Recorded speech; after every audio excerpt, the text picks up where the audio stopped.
Hello everyone, আগের ভিডিওতে আমি বলেছিলাম যে একটা নতুনত্ব রেসিপি বানিয়েছি, সেটা আমি তোমাদের অন্য কোনো একটা ভিডিওতে শেয়ার করব। তো ছোট করে ভিডিওটা আমি করেছি, তো সেটাই তোমাদের সাথে শেয়ার করলাম। প্রথমে গাজর কুচিগুলো দেখতে পেয়েছো ভেজে নিয়েছি, তার সঙ্গে কাজু কিশমিশগুলো ভেজেছি।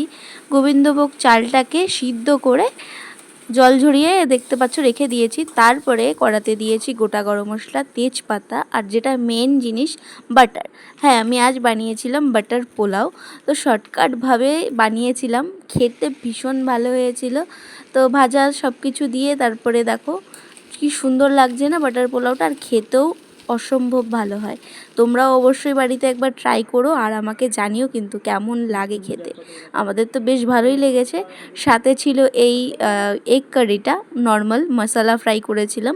তো আজকের ভিডিওটা এখানে এন্ড করছি। যদি তোমাদের ভিডিওটা ভালো লাগে লাইক কমেন্ট শেয়ার করে পাশে থেকো।